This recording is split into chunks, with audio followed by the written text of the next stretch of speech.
Greetings and welcome to Simply Guitar. I'm Bill, and as the name implies, this is Simply Guitar. And what we're going to work on here in this first episode is the absolute basics of the guitar. Tuning, a few details about the guitar itself, and just fundamentals. Talk a little about electrics and acoustics, the differences, using picks, not using picks, that sort of thing. So if you're like brand new to the guitar, you're wanting to know the basics, then this particular episode is for you, okay? So let's get started. This is a guitar, right? Okay. And this happens to be an acoustic guitar. Now, an acoustic guitar, the way the whole operation works here is this box with this hole in it. It's called the sound hole.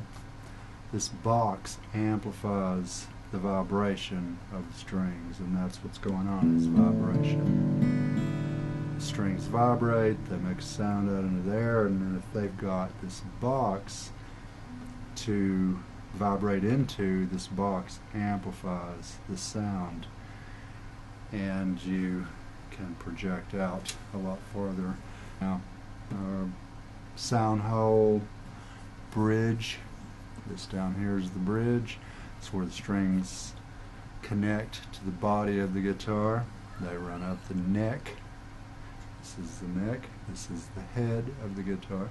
These are the tuning knobs. They got gears on them. Good tuning knobs usually have gears. Make it a little easier to really get in there and get right. This up here, this white thing, at the very end of the neck, very end of the strings, that's called the nut. Okay? So now you know, nut, bridge, sound hole, neck, body, head, tuning, strings, of course. The strings on a guitar count from the bottom. So the bottom string is number 1, number 2, number 3, number 4, number 5, number 6.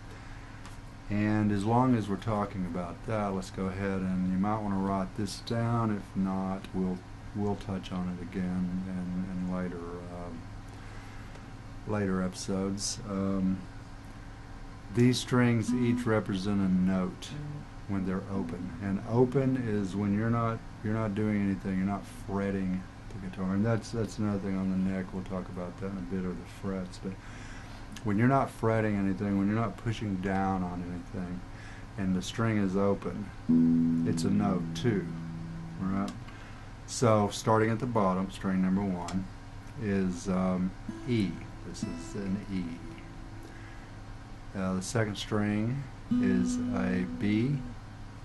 Third string is a G. Fourth string is a D. Fifth string is an A. And the sixth string is another E, same as the bottom, except much lower, obviously. So, like I said, when you're not touching up here, your hands away from it, then the string is open. And each one of those is a note. Now when you push down anywhere on the guitar, let's just start out with one string, and we'll start on this top string, the 6th string. You push down anywhere, you're shortening the distance from here to the end of the string. Like the nut is the end, but when you're open, but when you fret it, when you push down on something, you are shortening the distance. So the string being shorter is going to make a higher cycles per second, hertz, pitch, whatever. But just to give you an idea of what's going on, when you go down the string, you're going higher, higher, higher, higher. And you can do that with every string. You know, you're going higher and higher as you go down. Now, one of the most important things, and one of the most difficult probably for absolutely new players to get, is these are frets, right? When you push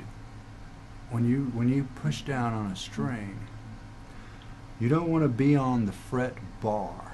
You want to be inside the fret itself. If you're on the bar, you're going to get buzzes. It's not going to ring out. You're going to get it's just not going to happen for you. So it's vital, and you'll understand why as we get on into chords. When you make a chord, like for example, this is an A, and that's not important right now because we're not talking chords, but this is an A. All three of these fingers have to be inside of these fret bars. Now there's easier ways to make A's, and I'll show you that later on down the line, but all of these have to be inside the fret bar. If you get on this, for example, see, hear that deadness, or if you happen to accidentally slip over into the next fret, that's no longer an A, that's an A something. But in your practice, in your routine, you make sure you get your fingers inside of those frets and not on those frets, you know, inside the fret bars. Okay? Another vital thing about fretting, about making a note, and this is very vital, that you get this right up front and you get used to it right up front. When you make a chord, or when you push down on just a note, right? You're just making a note. It's very important that this part of your finger, this last knuckle here, this last part of it, the last joint, the rest of it don't matter what's going on, but this last part of it has to be pointed straight into the guitar. It has to be horizontal, basically. I'm going to make a G here, and if my finger isn't, if that part of my finger isn't pointed straight up, right, straight into the guitar, if I'm laying it down or whatever, here's what happens. See that? It's touching that next string, and that's muting it. And you don't want to mute, I mean, there's reasons to mute the strings, but you want to mute the strings on purpose. You don't want to mute the strings accidentally. So it's vital that that finger is pointed straight into the guitar. All of your fingers are pointed straight into the guitar. See, they all ring.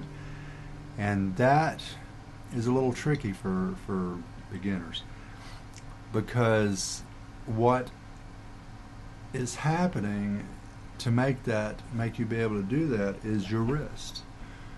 If you're holding your wrist up here and you're trying to make a G, for example, way up here on these top strings, then these fingers are going to be laying down. They can't help it. You can't do none of that.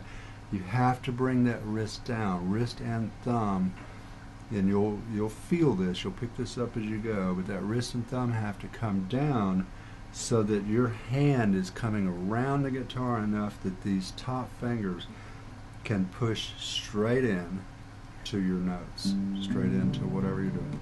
Now, say for example on a D, you see my hand comes up and my fingers are still pointed. My wrist is straighter now back here. It's not down here like that. I don't need to do that on a D. I mean, you can, but you don't need to do that on a D. But it's natural. It's more natural as you go. You'll feel it. You know, your wrist is part of playing. It's not just your fingers. And it's not just your thumb back here on the back. Your wrist is a happening part of the whole scenario. When you make a chord up here, or when you're just pushing a note up here. Get that string, that hand on around there. As you move up and down the strings this way, let your wrist do that natural thing that it wants to do. Let's talk a little bit about tuning. Tuning's not easy. Tuning is complicated. Now when you're tuning, when you turn it, if you're looking down at it, you're turning it, which would be counterclockwise, to be to the left, to make the string tighter, higher pitched, back the other way to make the string lower. So if you happen to be tuning with the keyboard, you push the A, you hit the A, you bring it in there until you get it just right. If you don't happen to have a keyboard, and probably in the beginning, because that's an ear thing and it's a little bit more complicated, but in the beginning you might want to get you one of these. They're not very much. They're a little laptop tuner. You can set it right on your lap. You don't have to plug it in on an acoustic. But you turn it on and then you set this switch that's got E, B, G, D, A, E, the strings. You start with whichever suits you. You set this switch to E, the first string, for example, and then you want it to center, and you can see that there's a dead center, 0, 440 point right there. That's where you want to go, and you hit it and you watch that, and if you're down to the left, you need to tighten it a little bit, make it a little tighter, a little higher pitch till you get to that 0. If you're up above that 0, you want to bring it back down and loosen it a little bit. Okay, now that's pretty complicated, and we'll talk about it other times during these webisodes. But for now, you are going to need your guitar to be in tune, so you can do one of these, or there are many tuners online. You know, top guitar tuner on Google. You know, and there's plenty of them out there. And basically, what you do is you'll push a note and you'll get a sound, but then you're doing it again by ear. You get a sound, and it'll show you all 6 strings. You click E, E1 or E6, whichever. You click E6, for example, and you're listening to it and you're bringing it up or down from it. But for starters, if you've got $15, this is the way to go. Next of all, I want to talk about, for a little bit, picks. It's a good idea to start with a pick, and a good pick that, I've been playing for 42 years, right? This is a Jim Dunlop pick. And the thing I like about these, you can't see it, it's too little, but there's a little grid on this end where you hold it. It's just this little rough area on both sides. It keeps it from flying across the room or inevitably into the hole. I've put a million of them in there, especially back when. You hold it between, generally speaking, you hold it between your first finger and your thumb. And you hold it on that grid area, and you pick with the pointed area. And this is it's a thin, I believe it's considered a thin. It's a 0.60 millimeter. It's got a nice sound to it. It does plenty of what you need a pick to do, but a pick is something you want to start with. And I believe that that's about all I want to talk about on this first one. The next one I'll start getting into some chords and stuff. I don't believe I've missed anything here in our intro to Simply Guitar. Hope that gives you some stuff to think about, stuff to work with. See ya.